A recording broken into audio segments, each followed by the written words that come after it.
At some point in life, every human heart faces this question. What is the difference between love and attachment? Why does it feel easy to part ways with some relationships, while even the thought of separation from others shakes our soul? This confusion is not just yours, it's universal. Everyone passes through it. We all want to know, where does true love exist, and when does it turn into attachment that binds us?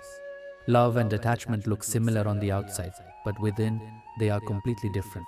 Love means, I wish for your happiness whether you stay with me or not. It liberates, it makes you light, like the sun, which gives its light to everyone without conditions. Attachment means, without you, I am incomplete. My peace, my identity, my wholeness depend on you. It carries fear, it carries burden. Here, your joy lies in someone else's hands, and so does your sorrow. Think of a flower. If you're happy seeing it bloom on the tree, that is love. But if you think, this must be mine, otherwise I'll lose it, and pluck it, that is attachment. Now, another question. Why is it easy to part with friends, but painful to separate from family? Because friendship is like the branches of a tree.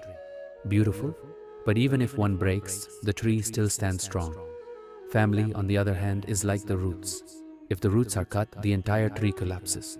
That's why detaching from friends feels easier, but not from family. And that's not wrong. It only shows the depth of your emotions. But Krishna says, relationships are not meant to be broken. They are meant to be understood. True peace comes when we recognize the difference between love and attachment. Let me share my own experience. Years ago, I felt the same. Separation from friends didn't trouble me, but the thought of losing family shook me completely. I feared that if I lost them, I would lose everything. For weeks, I pondered over this, and finally, I found peace in this realization. The body is only a garment of the soul. The body may perish, but the soul is eternal. And souls reunite. Even the Mahabharata teaches us this. When warriors attain death on the battlefield, their souls gathered again in the divine realm.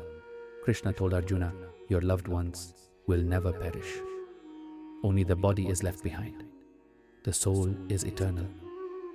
That truth eased my fear. I told myself, if everyone must leave one day, then why live in fear? When the soul is immortal, nothing is ever truly lost. Here's another example. Imagine you are from India. Think of India as God's eternal realm. Now you travel to Japan. That's like coming to Earth. Just as you need a passport and visa for travel, in this world, you need a body to exist. After your trip in Japan, you'll eventually return home to India. In the same way, we all finish our journey on Earth and ultimately return home to God's abode. So why fear? Our true home is God's realm. Here, we are only guests for a short while. Of course, even after realizing this, the heart does not always agree. The fear and pain of losing a loved one still remain, and that is completely normal. The Ramayana and Mahabharata themselves teach us this.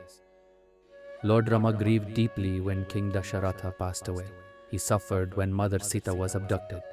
Even Krishna was heartbroken when Abhimanyu fell on the battlefield. Think about it. When God Himself took human form and felt such emotions, how could we as humans be exempt from joy and sorrow? They are both part of life. So the conclusion is this. Do not live in fear of losing your loved ones. Love them, but do not cling to them, because love liberates while attachment binds. Do not break relationships, understand them. Stay connected with your loved ones, but always find your peace and true identity within yourself, through your eternal bond with God.